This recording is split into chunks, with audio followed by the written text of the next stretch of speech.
தினமலர் பத்திரிகை ஏற்கனவே இது போல ஒரு செய்தி வெளியிட்டதற்காக நாங்கள் அதை பொய்மலர் என்று அழைத்திருக்கிறோம். இப்பொழுது அந்த முதல் கட்டுரையில் தினமலர் ஒரு 4 நாட்களுக்கு முன்பு வெளியிட்ட கட்டுரையில் திமுகவில் யாரும் போராடுவதற்கு ஆள் இல்லை, போராடுவதற்கு பயப்படுகிறார்கள் தொண்டர்கள் எல்லாம் ஒரு கட்டுரை எழுதியிருந்தார்கள்.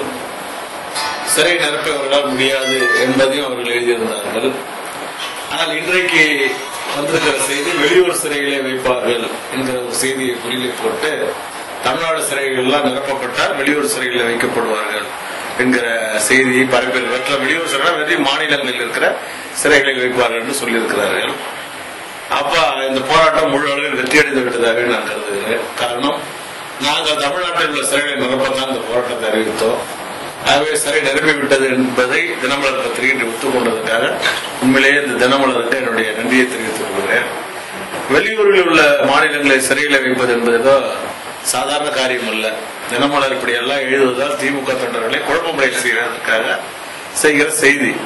உண்மையிலேயே வெளியூரில் உள்ள மாநில சிறையில் வைப்பதற்கு மாநில அரசுகளை கலந்து பேச வேண்டும், மத்திய அரசு அனுமதி வாங்க வேண்டும்.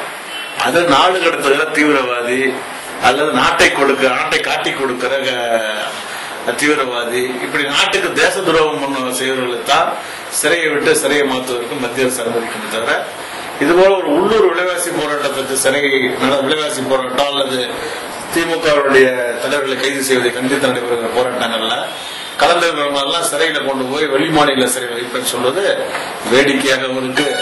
விதிகளை தெரியாத பத்திரிகையாளராகவும் தெரியுது. இதை ஒரு சிறப்பு செய்தியாக வெளியிட்டு தன்னைத்தானே தரத்தாழ்த்தி கொண்டிருப்பதாகவும் தெரிகிறது. ஆகவே தினமலர் இந்த ஆலோசனையை காவல்துறைக்கு சொல்லி இருந்தால் உண்மையிலேயே நான் இன்னொரு பக்கமும் மகிழ்ச்சி அடைகிறேன். காரணம், எங்களை போன்றவர்கள்லாம் சென்னை, அது உட்பட்ட மதுரை, இப்படி இருக்கிற ஒரு 7 சிறைகள் தான் தமிழ்நாட்டிலே பார்த்திருக்கிறோம். ஒருவேளை தினமலருடைய இந்த ஆலோசனையின் பேரில் வெளிமாநில சிறைகளை அடைப்பார்கள், எங்களுக்கு அது ஒரு டூர் போய் வந்த மாதிரி இருக்கும். ரொம்ப நாள் ஆச்சு வெளிமாநிலம் டூர் போய் வந்து. ஆகவே திமுக தொண்டர்கள் தயாராகவே இருக்கிறோம். சரி, நான் வெளிமாநில சிறைகள் எல்லாம் சொல்லியிருக்காங்க தினமலர். இன்னும் 4 நாள் கழிச்சு நான் சொன்ன பிறகு எழுதுவாங்க வெளிமாநில சிறைகள் எல்லாம் கூட ஃபுல் ஆயிடுச்சு, அடுத்த இங்கிலாந்து, அமெரிக்கா போன்ற நாடுகள் எல்லாம் சிறை வைக்கப்படும் சொல்லுவாங்க. அப்படி சொன்னாலும் அதையும் வரவேற்கிறேன். ஏன்னா வெளிநாடுகளுக்கு போயும் கட்சிக்காரர்களுக்கு ரொம்ப மகிழ்ச்சியா இருக்கணும். எங்களை எப்படி எழுதினாலும் எப்படி பண்ணாலும் இந்த போராட்டம் முழு அளவில் வெற்றியடைய தொண்டர்கள் தயாராகி வருகிறார்கள். ஆகவே தினமலர் போன்ற வதந்தியான செய்திகளை அது ஏதோ எங்களுக்கு பார்ப்பதற்கு படிப்பதற்கு சுவையான செய்தியாகத்தான் எடுத்துக் கொள்கிறோம். தவிர தினமலரை யாரும் நம்பல.